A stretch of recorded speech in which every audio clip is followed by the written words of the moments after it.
बच्चों कैसे हो सभी बच्चे। उम्मीद करती हूँ सभी बच्चे बहुत अच्छे हैं।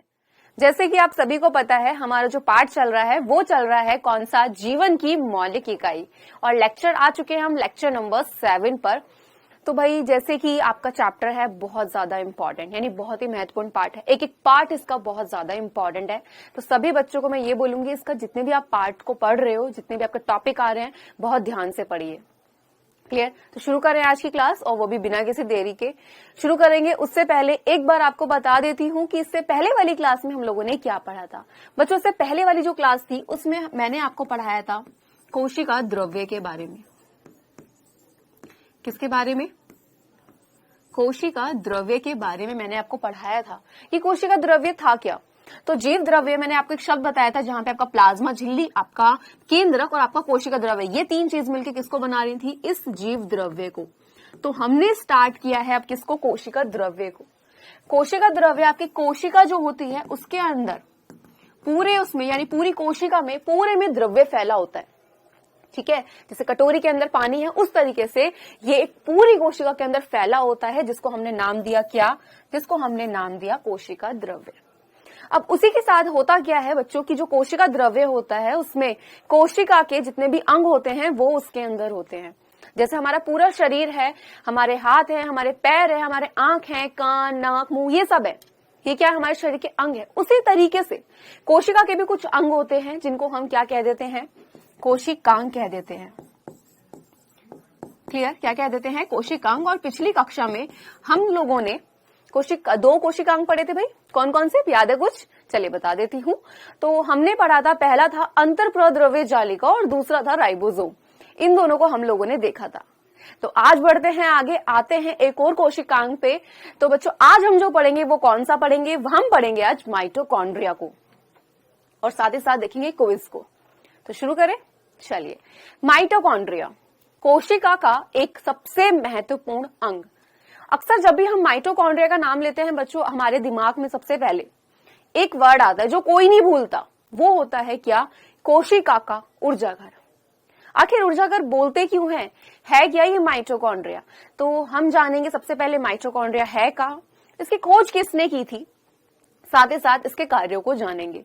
याद रखेगा इसका डायग्राम प्लस आपके इसके जितने पॉइंट्स होंगे, एक एक पॉइंट बहुत ज्यादा इंपॉर्टेंट होगा।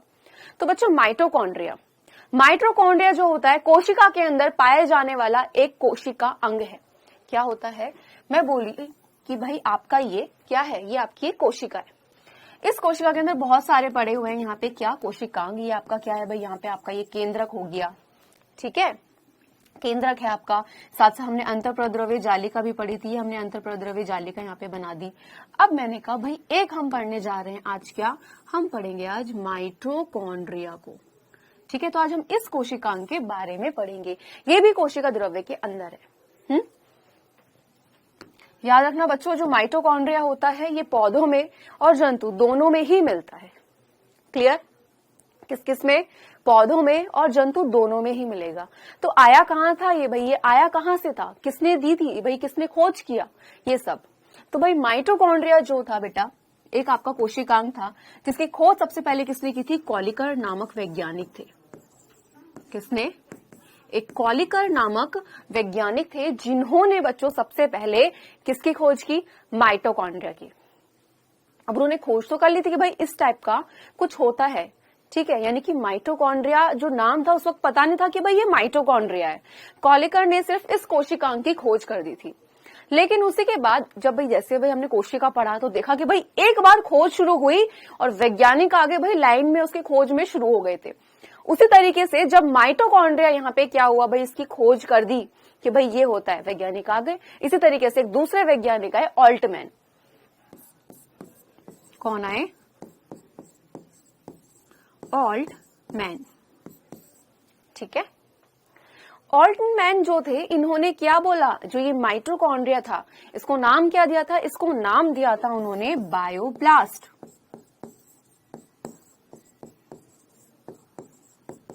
क्या नाम दिया इसको? बायोब्लास्ट नाम दिया।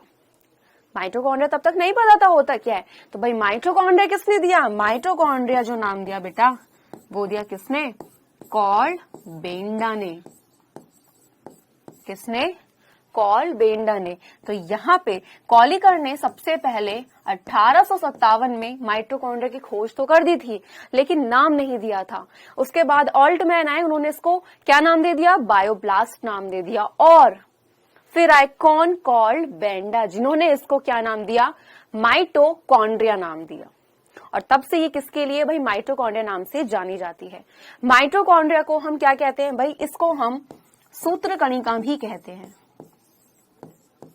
क्या कहते हैं, सूत्रकणिका। किसको, माइटोकॉन्ड्रिया को। तो आपको याद रखना है कि माइटोकॉन्ड्रिया जो है हमारा सूत्रकणिका के नाम से भी जाना जाता है, ठीक है, क्योंकि सूत्रकणिका जो है इसका हिंदी नाम है, माइटोकॉन्ड्रिया इंग्लिश का नाम है, लेकिन ज्यादातर जगह पे आपको ये माइटोकॉन्ड्रिया लिखा हुआ ही दिखेगा। क्लियर। अब आपको ये पता लग चुका है यहाँ पे कि भाई ये जो क्या है, वैज्ञानिक थे, इन्होंने इसकी खोज की और नामकरण किया। क्लियर। आपको ये चीजें बिल्कुल यहाँ पे क्लियर हो जाती है। यहाँ पे बेटा जो आपका याद रखना, पहले, दूसरे और तीसरे, ये तीनों ही वैज्ञानिक बहुत ज्यादा इंपॉर्टेंट है। तो इन तीनों पॉइंट्स को आपको याद रखना होगा। क्लियर, इतना समझ आ गया। अब आगे बढ़ते हैं, बात आएगी भाई किस पर, इसकी संरचना पर, कि भाई हम माइटोकॉन्ड्रिया को जान तो चुके हैं कि भाई माइटोकॉन्ड्रिया जो है एक कोशिकांग है, कोशिका के अंदर पाया जाने वाला। लेकिन भाई इसकी संरचना क्या है, इसके कार्य क्या है, क्या काम करेगा ये, तो आ जाए एक बार इसकी संरचना पे। आपको एक संरचना दिख रही है यहाँ पे, देखिए कैसे दिख रही है, एक पूरा मतलब ऐसे संरचना है, इसके अंदर कुछ ऊपर नीचे लाइन से खींची हुई है, ये क्या है यहाँ पे, है ना। तो यहाँ पे आपके मन में सवाल आएगा कि भाई ये संरचना क्या है, यहाँ पे क्या क्या है ये। तो स्टार्ट करते हैं किसको, यहाँ पे हम लोग शुरू करेंगे माइटोकॉन्ड्रिया की संरचना को। एक एक संरचना के बारे में बहुत हम डिटेल में जाएंगे। तो सबसे पहले बच्चों आप लोगों ने क्या देखा होगा, एक संरचना को देखा इस तरीके से जो बनी हुई है, बहुत ध्यान से देखिएगा, ठीक है। और इसी के अंदर आपने देखा कि भाई यहाँ पे कुछ इस प्रकार से भी लाइंस बनी हुई है,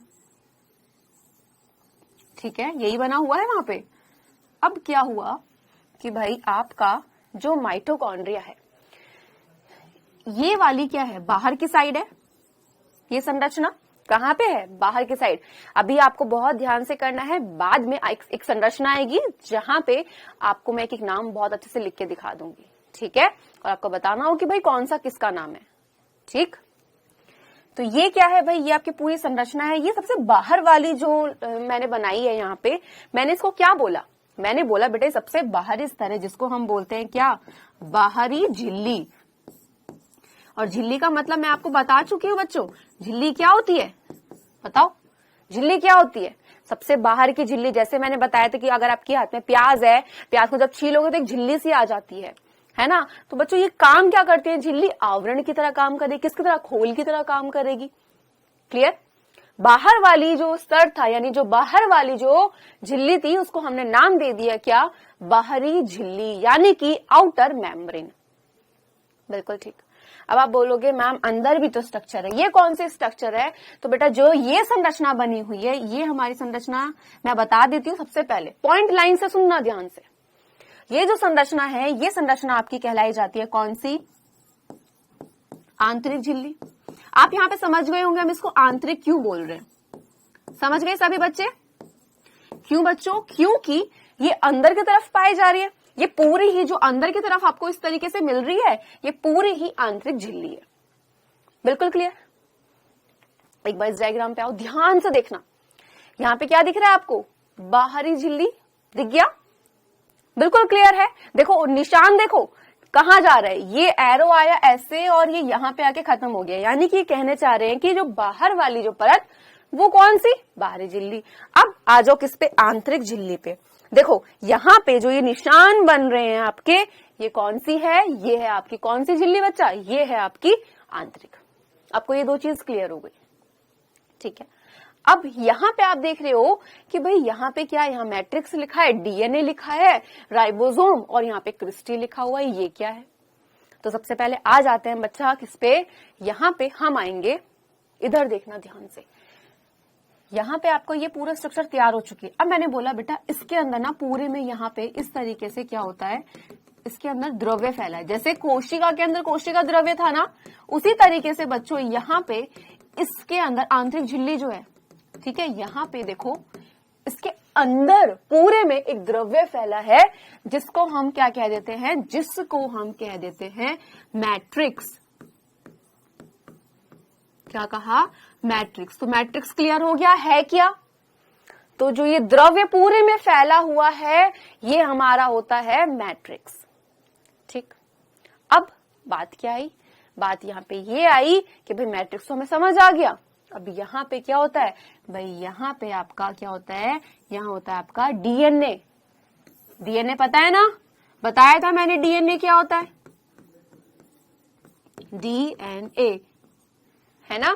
क्या होता है डीएनए? डीएनए जो होता है बच्चों आनुवांशिक पदार्थ होता है। और याद रखना एक चीज, आप बोलोगे मैम कि हमने तो केंद्रक में सुना था, केंद्रक में डीएनए होता है, तो ये पॉइंट बहुत ज्यादा इंपॉर्टेंट है। केंद्रक में तो होता ही होता है डीएनए, लेकिन माइटोकॉन्ड्रिया एक ऐसा कोशिका का अंग है, यानी कि एक ऐसा कोशिका अंग है जिसमें खुद का डीएनए होता है। क्लियर? क्या होता है? खुद का डीएनए होता है। अब यहीं पे यही क्वेश्चन आया था कि भाई ऐसे कौन से दो कोशिकांग है या ऐसे कौन सा कोशिकांग है जिसमें खुद का डीएनए होगा? तो बच्चों याद रखना है केंद्रक और माइटोकॉन्ड्रिया। क्लियर? चलिए, तो माइटोकॉन्ड्रिया में खुद का डीएनए है, इसको हम क्या कह देते हैं? इसी को हम कह देते हैं माइटोकॉन्ड्रियल डीएनए। क्या कह दिया हमने? माइटोकॉन्ड्रियल डीएनए, माइटोकॉन्ड्रिया के अंदर पाए जाने के कारण। भाई हमें यहाँ पे ये क्लियर हो गया। अब एक बार वापस से डायग्राम पे आएंगे, ध्यान से देखो। हमें डीएनए क्लियर हो चुका है, ये पढ़ा इसके अंदर देखो, ये वाली संरचना जो है ना। आपको मैट्रिक्स क्लियर हो चुका है कि भाई अंदर जो पूरा ये पिंक, लाइट पिंक सा जो फैला है, ये हमारा क्या है? ये हमारा मैट्रिक्स है। अब कितने नाम बचे? सिर्फ बचे यहाँ पे राइबोसोम और क्रिस्टी। आ जाओ। अब यहाँ पे मैं क्या कर रही हूँ बच्चों, यहाँ पे मैंने बना दी कुछ ये बॉल जैसी रचना, बिंदु जैसी, है ना। ये क्या होते हैं? ये होते हैं आपके राइबोसोम। अब ये मत कहना मैम राइबोसोम क्या होते हैं। राइबोसोम पिछली क्लास में ही आपको पढ़ाया था और मैंने बोला था राइबोसोम जो होते हैं किसमें? प्रोटीन का संश्लेषण करते हैं, यानी प्रोटीन के निर्माण में मदद करते हैं। क्लियर? लेकिन मैंने एक चीज और बताई थी कि भाई राइबोसोम जो होते हैं वो कितने बच्चों? 70 और 80 दो प्रकार के होते हैं। ये मैंने बताई थी आपको। कितना बच्चा? मैंने बोला था एक काम कर लेते हैं, इसको राइबोसोम के पास ही हम लोग लिखें, या फिर यहां देखो, मैंने बताया था कि 70S और 80S, ठीक है, ये दो प्रकार के क्या होते हैं? ये दो प्रकार के आपके राइबोसोम होते हैं। मैंने बोला था कि जो 70S हैं ये सिर्फ किसमें? प्रोकैरियोट्स में मिलेंगे। किसमें मिलेंगे? प्रोकैरियोट्स में। 80S यहाँ पे नहीं मिलेंगे, लेकिन जो आपके 70 और 80 हैं ये दोनों ही मिलते हैं किसमें? यूकैरियोट्स में। पॉइंट समझना बेटा क्या कहना चाह रही हूं, वापस रिपीट कर रही हूं। मैंने बोला दो प्रकार के राइबोसोम है, 70S मिलते हैं प्रोकैरियोट्स में, लेकिन प्रोकैरियोट्स में 80S नहीं मिलते। वहीं पे जो यूकैरियोट्स होते हैं उनमें 70 मिलेंगे आपके, 80 भी मिलेंगे। अब बात की जाए किसकी? माइटोकॉन्ड्रिया की। किसकी बच्चों? माइटोकॉन्ड्रिया। क्या है? कोशिका का अंग। मिलता कहां पे है? सबको पता है। जब मैंने प्रोकैरियोटिक और यूकैरियोटिक कोशिका में अंतर बताया था तो मैंने बताया था कि जो माइटोकॉन्ड्रिया होता है ये यूकैरियोट्स में पाया जाता है, प्रोकैरियोट्स में नहीं पाया जाता। ठीक। अब माइटोकॉन्ड्रिया ऐसा कोशिकांग भी है, कैसा कि भाई यहां पे 70 और 80 दोनों प्रकार के राइबोसोम नहीं मिलते, यहां पे मिलते हैं सिर्फ 70S प्रकार के। समझ आया पॉइंट क्या बोला? मैंने बोला कि भाई माइटोकॉन्ड्रिया जो है यूकैरियोट्स में पाया जाएगा और यूकैरियोट्स में 70 और 80 दोनों प्रकार के राइबोसोम पाए जाते हैं, लेकिन ये ऐसा कोशिकांग है जहां पर सिर्फ आपके 70S राइबोसोम पाए जाएंगे। तो बच्चों यहां पे अगर बात की जाए कि राइबोसोम कौन से वाले हैं, तो बेटा 70S वाले राइबोसोम मिल रहे हैं, 80 वाले यहां पे नहीं मिल रहे। बिल्कुल क्लियर पॉइंट? बिल्कुल क्लियर है। अब राइबोसोम हो गया हमारा यहाँ पे। अब बात आई एक और शब्द, वो है क्रिस्टी, जो हमने देखा था। तो आपने ये देखिए आंतरिक झिल्ली भाई जा तो रही है ना। अच्छा, इसमें ये वाली संरचना देख रहे हो, देखो इसको पेन से बनाते हैं, चलो ब्लैक से करते हैं। ये वाली बेटा, ये मोटी सी उभार से निकले हुए हैं, ये वाले इधर भी निकले हैं, ये रहे, दिख रहे हैं, क्लियर है बिल्कुल। ये वाली देखो, ये वाली संरचना यहाँ पे है ना, यहाँ पे भी ये वाली उठे हुई जो संरचना है, इधर ये है, इधर भी है, ये रही, और इधर भी है ये वाली। तो ये जो संरचना उठी हुई है बेटा, इसी को हम क्या कह देते हैं, इसी को हम कह देते हैं क्रिस्टी। क्या कह देते हैं बच्चों, इसी को हम कहते हैं क्रिस्टी। तो उंगली के समान जो यहाँ पे संरचनाएं निकली हुई हैं, इनको हम क्या कहते हैं, क्रिस्टी कहते हैं। क्लियर, आपको इतनी चीजें समझ आ गई यहाँ पे कि भाई जो माइटोकॉन्ड्रिया उसकी संरचना कैसी है, उसमें मिल क्या क्या रहा है, इतना आपको क्लियर हो चुका है। इस डायग्राम में, इस चित्र में एक भी नाम ऐसा नहीं होगा जो आपको नहीं पता होगा कि भाई आखिर वो है क्या। सब कुछ पता चल गया आपको, ये संरचना पूरी अच्छे से समझ आ चुकी है। डायग्राम इसका यही जाएगा, मैं इसको हटा रही हूं। अब आपका बिल्कुल ही क्लियर हो चुका है, सारे नाम क्लियर है यहाँ पे कि भाई मैट्रिक्स क्या है, डीएनए क्या है, आंतरिक झिल्ली क्या है, आपका बाहरी झिल्ली क्या है, आपका राइबोसोम क्या है, आपका क्रिस्टी क्या है, सब क्लियर। अब यहाँ पे होता क्या है कि भाई जो क्रिस्टी है, क्या है क्रिस्टी, बहुत इंपॉर्टेंट वर्ड है, याद रखना। क्लियर, तो क्रिस्टी में क्या होता है बच्चों यहाँ पे कि एक बार क्या करते हैं, इस वाले डायग्राम को देख लो आप ध्यान से, आपको यहाँ पे दिखेगा। क्रिस्टी को कंटिन्यू करेंगे हम, उससे पहले एक बार ये चीज दिखाना चाहूंगी कि आप यहाँ पे एक माइटोकॉन्ड्रिया तो देख रहे हो, है ना। जब आपकी जहां पे भी लाइट जलेगी, समझ जाना वो पार्ट है। मैं आपको बता देती हूँ ध्यान से। अभी सबसे पहले हम किस पे आएंगे, सबसे पहले हमारी जो अब लाइट जल रही है वो है आपकी आउटर मेम्ब्रेन, यानी बाहरी झिल्ली जो है। क्लियर, ये कौन सी है, बाहरी। अब जहां लाइट जली है आपकी आंतरिक झिल्ली, और जो अब हल्का सा अंदर लाइट जली है वो है आपका मैट्रिक्स। 3 पार्ट यहाँ पे थे, ठीक है, ये मैंने आपको दिखा दिया। ये संरचना आपकी बिल्कुल क्लियर हो चुकी है, ठीक है। हम आए थे बेटा क्रिस्टी पे। क्रिस्टी आपको पता चल चुका है कि भाई जो क्रिस्टी है वो कैसी संरचना है, क्या है, कैसे संरचना, यानी उंगली के समान जो बाहर निकले हुए हैं वो आपकी क्रिस्टी हो जाती है। क्रिस्टी जो होती है बेटा, इस पर क्या पाए जाते हैं, एंजाइम पाए जाते हैं। अब आप यहाँ पे पूछोगे मैम एंजाइम क्या होते हैं, है ना, शब्द आया होगा, नया शब्द है, तो आपने सोचा मैम एंजाइम क्या होते हैं।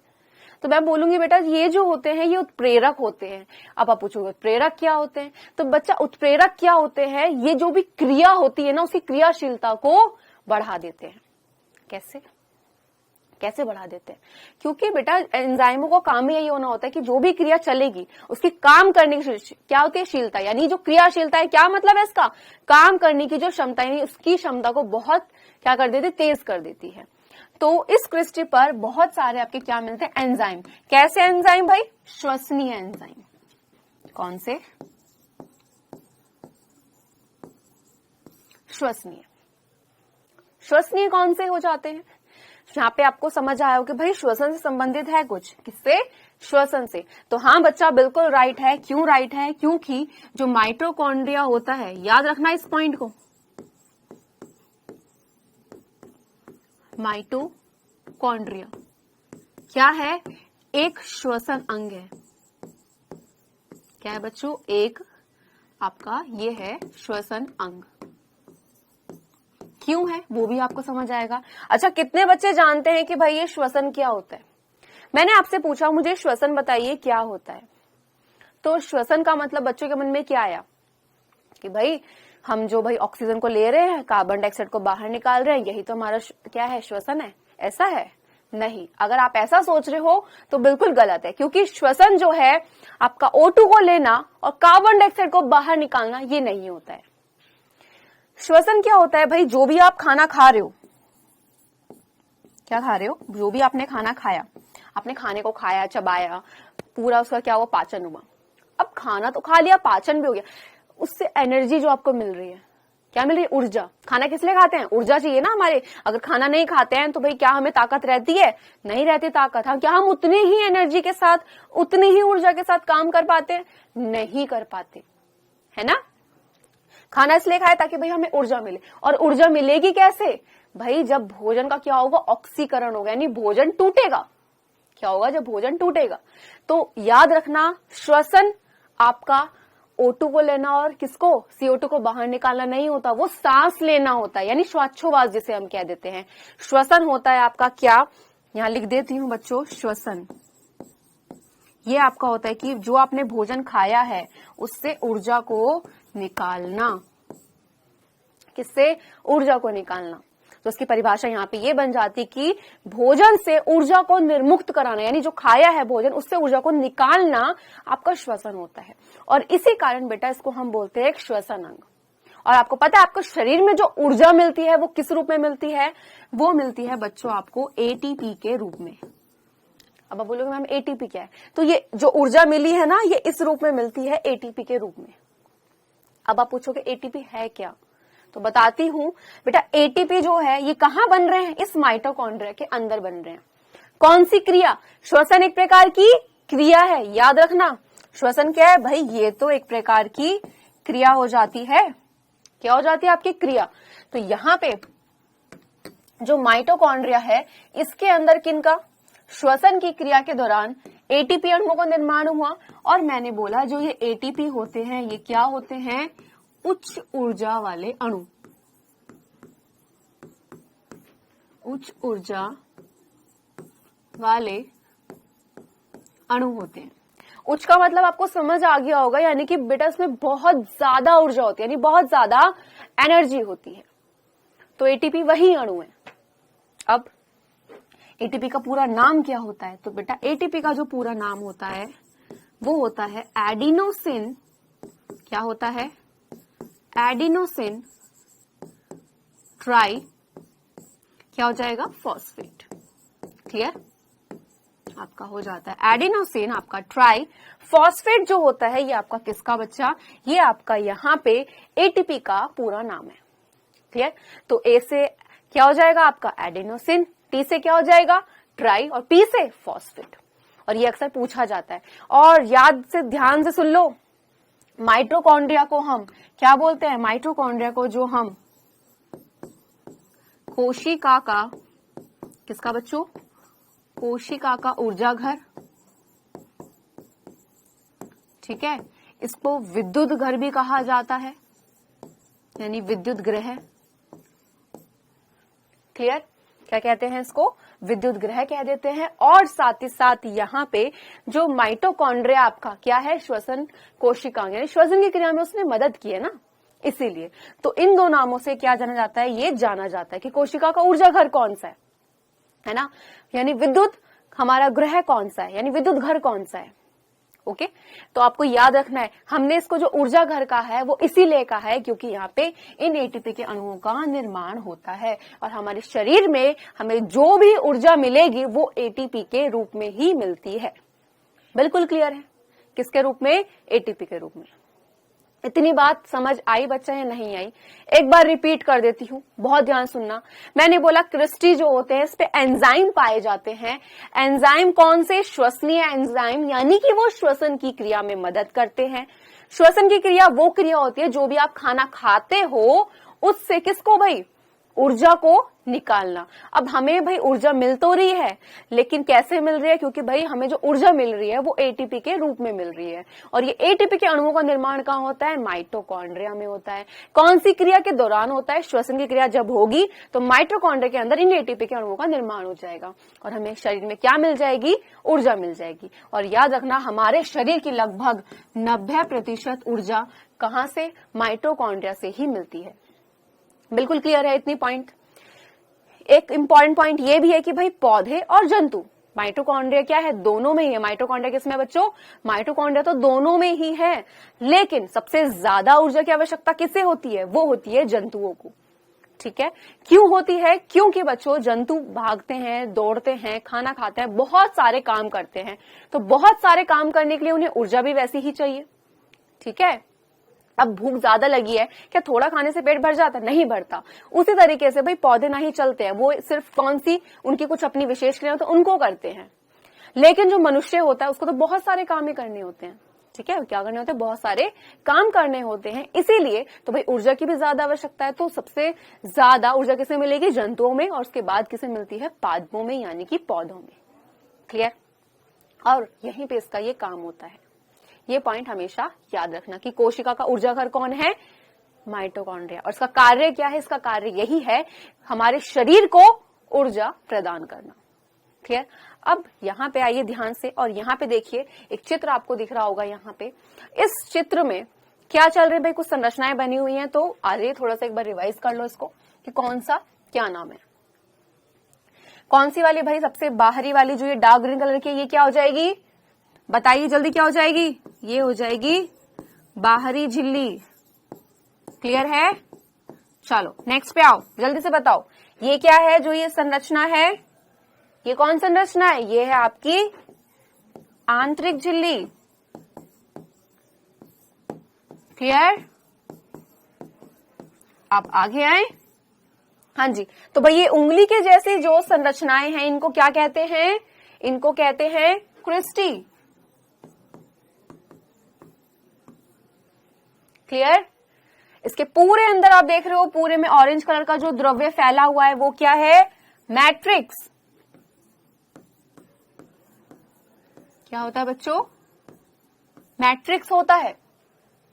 साथ ही साथ यहाँ पे आपको ये दिख रहा है धागे, ये पूरे ऐसे से ये फैला हुआ है यहाँ पे, है ना, ये क्या है, ये आपका है यहाँ पे क्या बच्चों, डीएनए।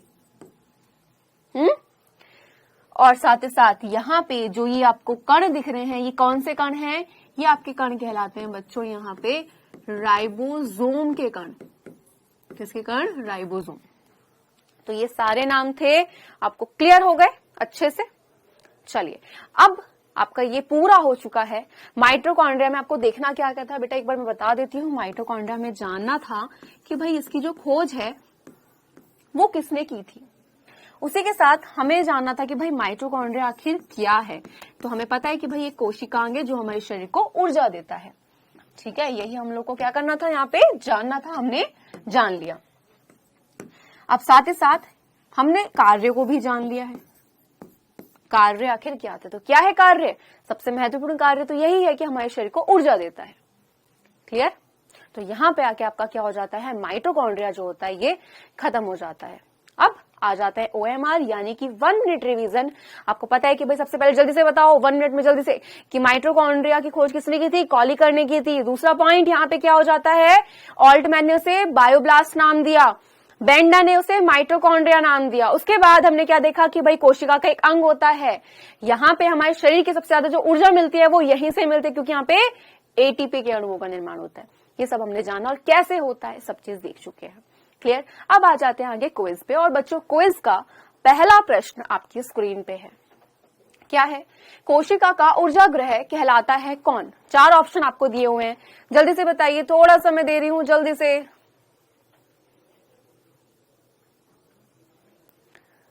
चार ऑप्शन दिए हैं, ध्यान से देखो और आंसर करो।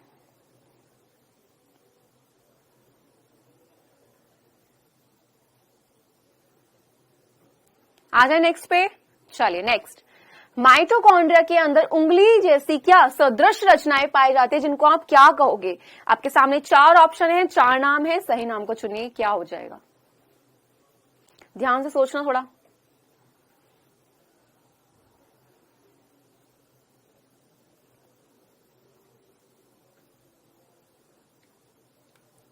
जल्दी से, हो गया। चलिए आ जाते हैं पहले वाले प्रश्न पे। तो बच्चों पहला प्रश्न यहाँ पे था कि कोशिका का ऊर्जा ग्रह, और हम अभी देख के आए हैं कि भाई ऊर्जा ग्रह कौन होता है। बच्चों ऊर्जा ग्रह तो माइटोकॉन्ड्रिया है। ठीक है, क्यों, क्योंकि भाई हमारे शरीर की 90% ऊर्जा यहीं से मिल रही है और यहाँ पे बनते हैं एटीपी के अणु, क्योंकि हमें जो ऊर्जा मिल रही है वो इन अणुओं के रूप में ही मिल रही है। पहला ऑप्शन हमें माइटोकॉन्ड्रिया दिख चुका है, भाई ये बिल्कुल ठीक है। क्या केंद्रक, नहीं भाई ये तो कोशिका का नियंत्रण कक्ष होता है। केंद्रिका नहीं, ये तो भाई किसकी, जो केंद्रिका होती है ये क्या होती है, केंद्रिका तो आपकी राइबोसोम की फैक्ट्री कहा जाता है। बिल्कुल गलत, और लवक भी गलत। ठीक है, तो आंसर क्या हो जाएगा आपका, ऑप्शन नंबर 1 हो जाएगा। और आपको भी पता है कि क्यों, पूरा कारण आपको दे चुके हैं। अगला प्रश्न था माइटोकॉन्ड्रिया के अंदर उंगली जैसी सदृश रचनाएं, यानी कि भाई अगर आपका ये माइटोकॉन्ड्रिया था तो उसके अंदर कुछ इस प्रकार से संरचनाएं बनी हुई थी यहाँ पे। ठीक है, तो ये जो रचनाएं थी उंगली के समान, इनको हमने क्या कहा था, इनको हमने कहा था बच्चों क्रिस्टी। क्लियर? तो ऑप्शन पे आते हैं, पहला है सिस्टर्नी, नहीं गलत है। सेकंड है क्रिस्टी, बिल्कुल सही जवाब। थर्ड है मैट्रिक्स, नहीं भाई ये तो द्रव्य था। क्या पुटिकाएं? नहीं। आंसर हो जाएगा आपका ऑप्शन नंबर सेकंड। क्लियर?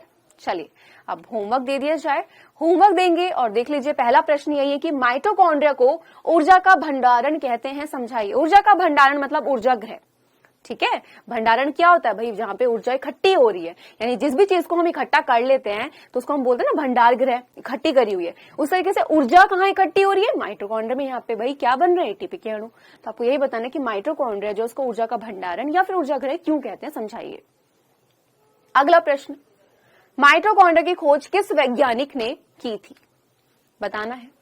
तीसरा प्रश्न है, माइटोकॉन्ड्रिया का कोशिका में क्या महत्व है? चौथा प्रश्न, माइटोकॉन्ड्रिया की संरचना तथा कार्य का संक्षेप में क्या करना है आपको यहाँ पे वर्णन करना है।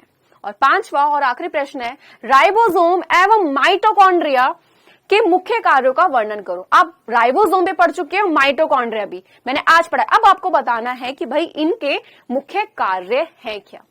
ओके, तो ये आपका था होमवर्क, अच्छे से करके लाइएगा। अब आ जाते हैं किस पे भाई? आगे। तो भाई आगे क्या है, अगली कक्षा में हम क्या पढ़ेंगे? तो बच्चों अगली कक्षा में हम क्या पढ़ेंगे देख लीजिए, गोल्जी उपकरण और लाइसोसोम, ये दो कोशिकांगों को हम आगे पढ़ेंगे। ठीक है, अब तक हम क्या पढ़ चुके हैं? हमने बेटा अंतःप्रद्रव्य जालिका को देख लिया, राइबोसोम, और आज हमने माइटोकॉन्ड्रिया को देख लिया है। अब हम जो अगली क्लास होगी यानी अगली कक्षा जो होगी उसमें देखेंगे भाई इन दो टॉपिक्स को। तो मिलते हैं बच्चों अगली कक्षा में। Thank you.